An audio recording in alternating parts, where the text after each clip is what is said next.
Bonjour les amis, bienvenue. Et comment allez-vous en ce mercredi 17 janvier 2024? Nous disons bonne fête Rosaline. Et on vous souhaite un très bon anniversaire si vous le fêtez aujourd'hui. Ce matin nous accueillons Florence qui nous fera la lecture et le psaume. Merci Florence. Avant de continuer, invoquons l'Esprit Saint pour qu'il nous aide dans la vie de tous les jours. Viens, Esprit Saint. Viens, Esprit d'amour. Viens, souffle de Dieu. Viens.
Première lecture. David triompha du Philistin avec une fronde et un caillou.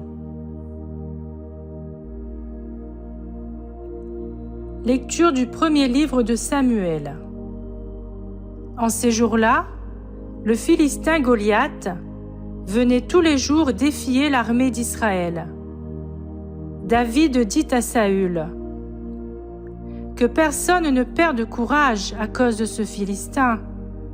Moi, ton serviteur, j'irai me battre avec lui. » Saül répondit à David : « Tu ne peux pas marcher contre ce Philistin pour lutter avec lui, car tu n'es qu'un enfant.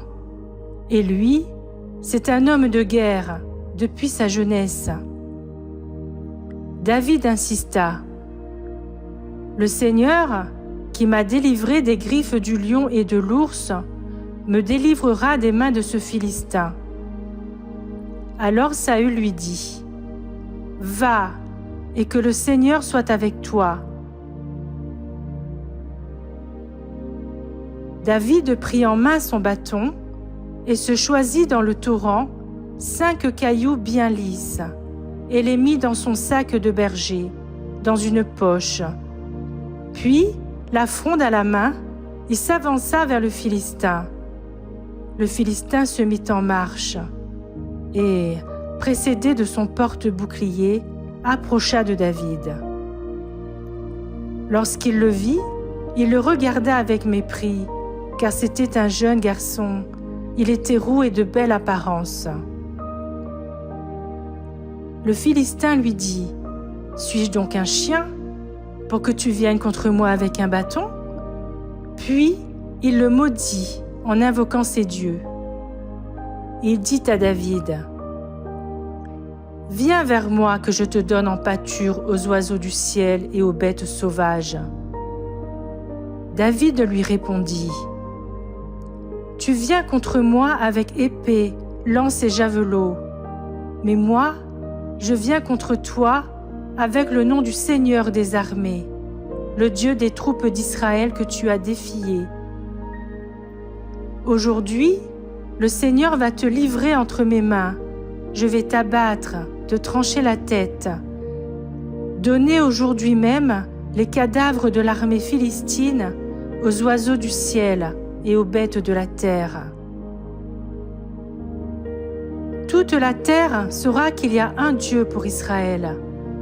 Et tous ces gens rassemblés sauront que le Seigneur ne donne la victoire ni par l'épée ni par la lance, mais que le Seigneur est maître du combat et qu'il vous livre entre nos mains. »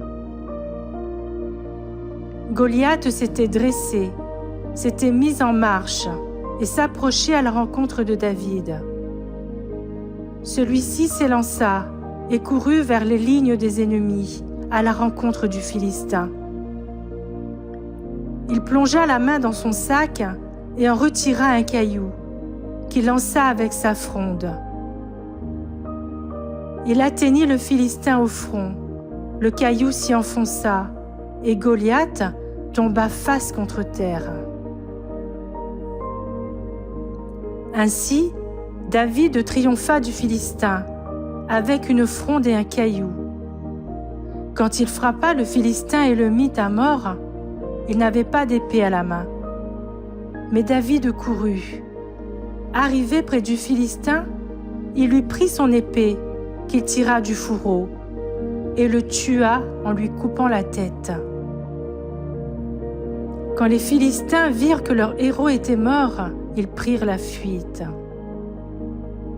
Parole du Seigneur.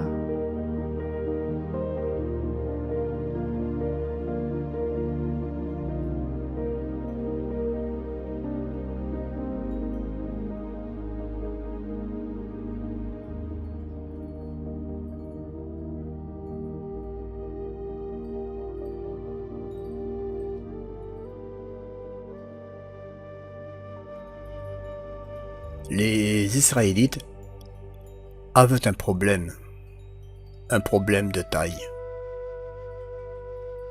Les armées des Philistins s'étaient rassemblées pour les combattre. Un matin, un guerrier géant du nom de Goliath s'avance pour se moquer d'eux. Il leur lance le défi de le combattre. Quand les Israélites entendent ces cris, ils sont effrayés et saisis d'une grande crainte. Pas étonnant, Goliath est immense. La Bible dit qu'il mesurait plus de 3 mètres. Pendant 40 jours, Goliath met les Israélites au défi de le battre. Personne n'a le courage de l'affronter. Jusqu'à ce qu'un jeune garçon du nom de David se présente. On lui dit qu'il n'a pas la moindre chance de vaincre Goliath, car il est trop jeune. Mais David sait quelque chose que personne ne sait. Sa force ne vient pas de son corps, mais de son Dieu.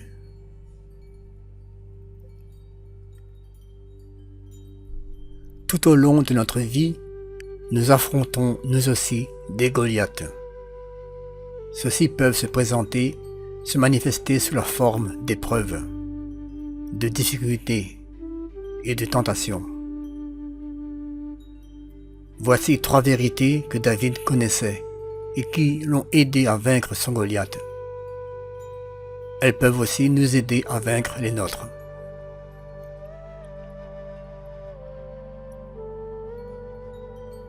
Il faut savoir que le Seigneur sera toujours avec nous. La foi en Dieu apporte du courage. Avec Dieu, nous pouvons accomplir l'impossible. Avec l'aide de Dieu, nous pouvons défendre notre position avec foi et triompher. Lorsque nous affrontons nos Goliaths, nous avons le droit, par la dignité, de recevoir la révélation pour nous aider dans notre entreprise juste. Nous pouvons prendre sur nous le nom du Seigneur. Nous pouvons prier en son saint nom.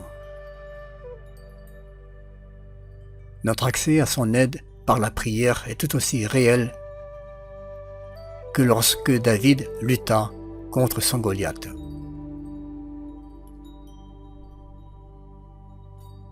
Avec l'aide de Dieu, nous pouvons défendre notre position avec foi et triompher.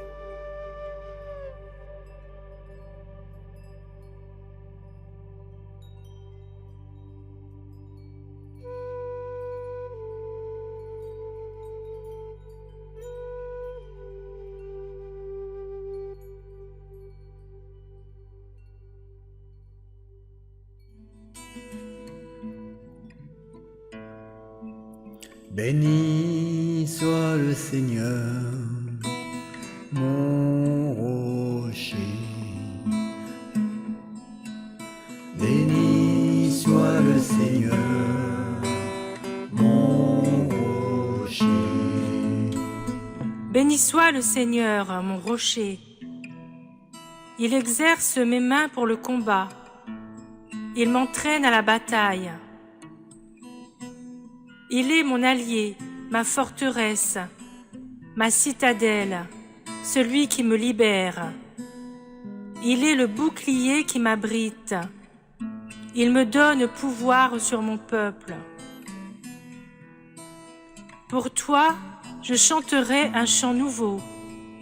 Pour toi, je jouerai sur la harpe à 10 cordes.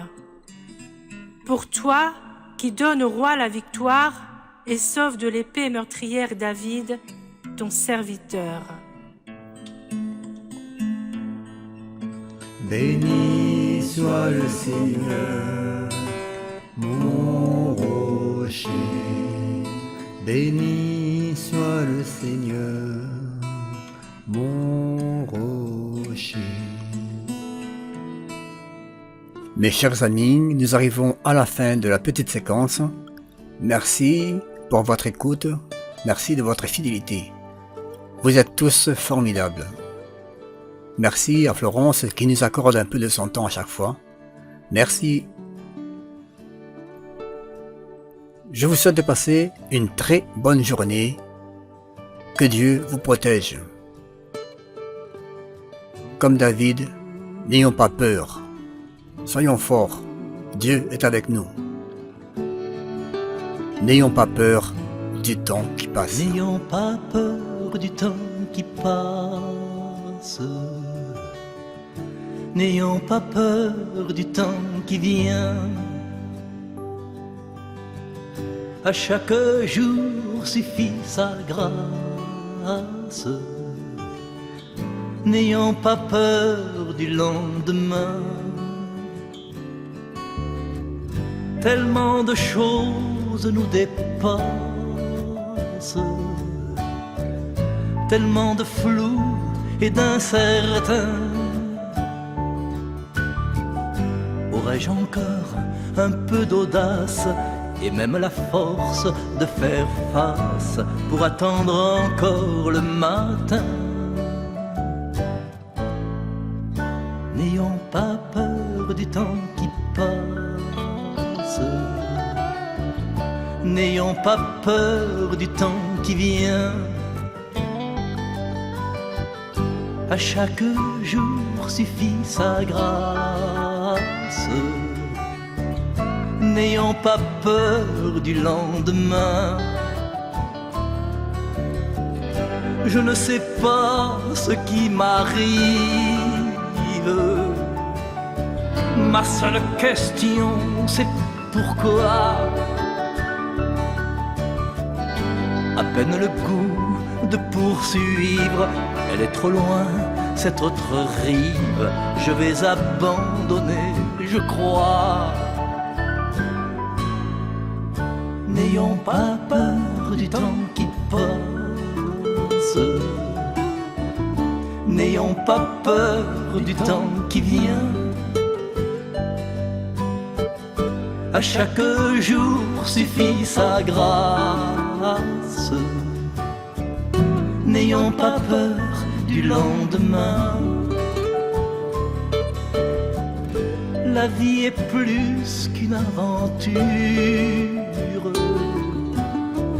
tellement de défis, de tournants. Tout est précaire et rien ne dure. Je sens maintenant cette usure de vivre dangereusement. N'ayons pas peur du temps qui passe. N'ayons pas peur du temps qui vient. À chaque jour suffit sa grâce. N'ayons pas peur du lendemain.